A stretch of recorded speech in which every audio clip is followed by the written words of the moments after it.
continuando, então nós falamos, evite atrasos. Esteja atento aos horários e evite atraso, desde o horário de chegada ao trabalho, até o horário marcado para entregar algum relatório ou participar de uma reunião. Então é muito importante para vocês esse cumprimento de horário, como jovem aprendiz, é muito importante, né? Na empresa, ou seja, na parte teórica, para vocês, é bem importante não evitar esses atrasos. E também os trabalhos que vocês forem entregar, estiver relatórios ou participar de alguma reunião na empresa, evitar atrasos, né? Além de ser bom para a saúde, né, individual, coletiva de todos, né? Lanchinho tem hora. Café da manhã, lanches e outras comidas não devem ser consumidos em uma mesa ou estação de trabalho. Tire um tempo durante o expediente para o seu comer. Dessa forma, você evita situações embaraçosas, como ter que responder alguém com a boca cheia e também não corre o risco de sujar algo importante. Ou seja, a gente tem os horários de minutos de café, né, na empresa, então para que não faça esse tipo de lanche no computador. Ou seja, pode, né, danificar o produto, pode danificar algum documento que a gente está utilizando, então tem hora para tudo, então tem uma hora para o lanche. Ah, mas eu vou tomar só um café, mesmo assim. Já pensou se você vai atender um telefone, cai o café tudo, você vai ficar constrangido, vai acabar atrapalhando também, né? No caso, o telefone ou a reunião que você estiver. Se atente à aparência. A aparência é importante. Esteja sempre bem alinhado e bem vestido. Não podemos esquecer que estar com os dentes escovados e com um bom hálito é essencial. Ou seja, a gente, principalmente nas empresas, a gente acaba que tem uniforme, né?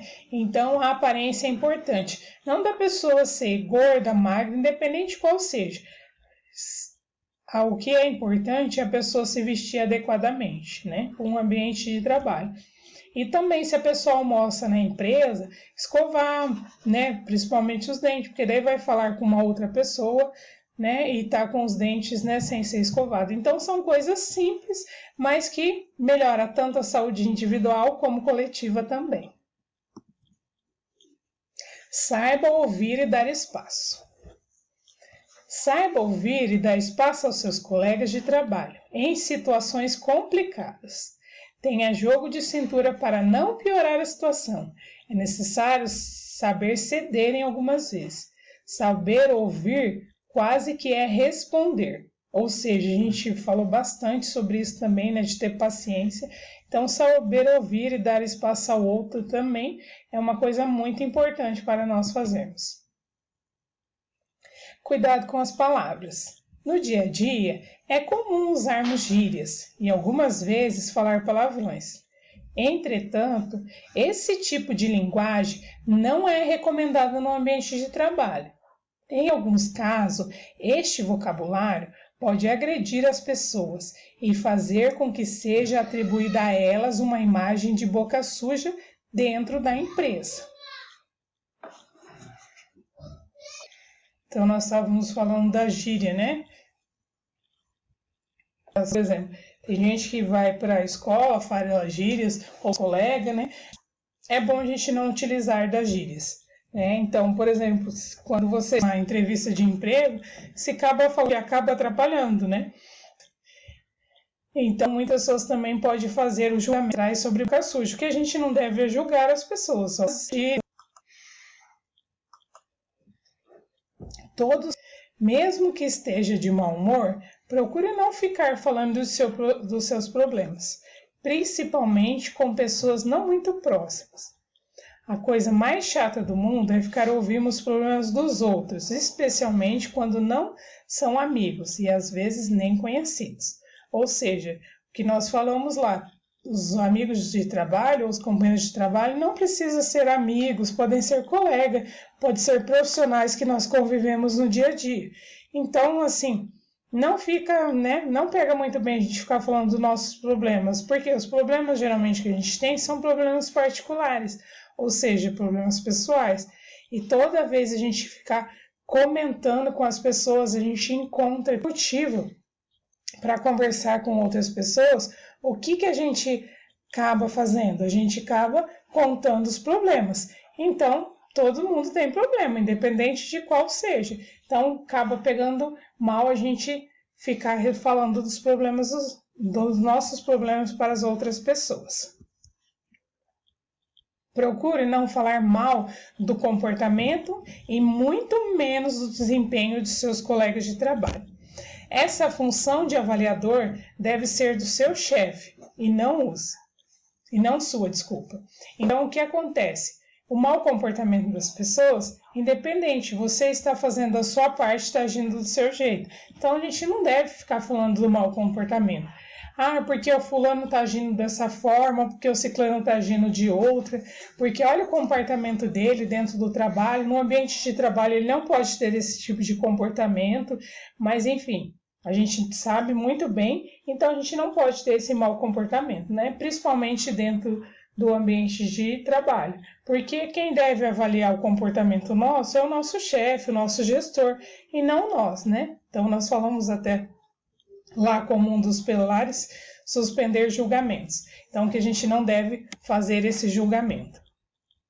Lembre-se, ser uma pessoa equilibrada e que sabe agir da melhor maneira no ambiente de trabalho e com todos os tipos de pessoa é, sem dúvida, um ponto a favor para alavancar a carreira de qualquer profissional.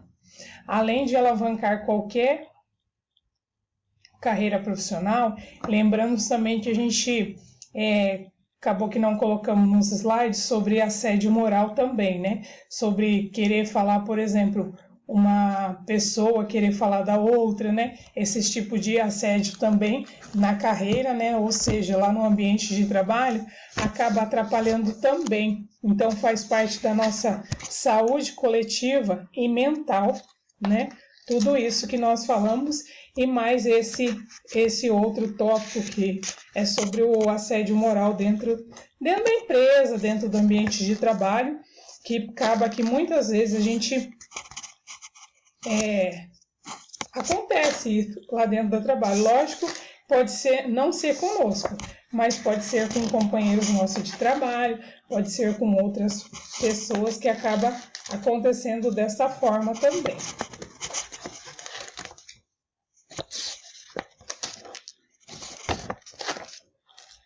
Então, além de tudo, o assédio moral é considerado o quê? Como um crime, né?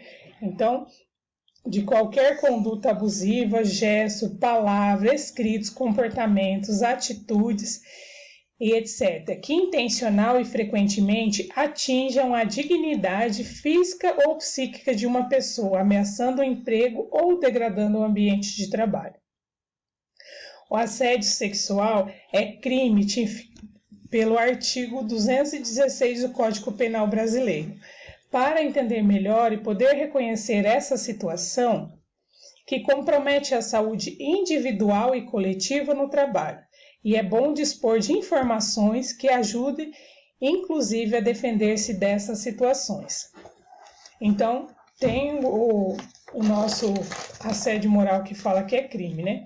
Então, é claro que para facilitar o nosso reconhecimento de assédio moral, tem algumas condutas, né? As condutas dificultar o trabalho, constranger o trabalhador, tratando-se com menosprezo, impor horários diferenciados sem justificativa plausível, retirar injustificadamente os instrumentos de trabalho, restringir o uso de sanitários para determinar do trabalhador, realizar revista vexatória, ameaçar ou insultar, agredir física ou verbalmente, impor sobrecargas de tarefas, atingir erros imaginários ao trabalhador, exigir sem necessidade trabalhos urgentes e expedir instruções confusas e imprecisas e propiciar o isolamento.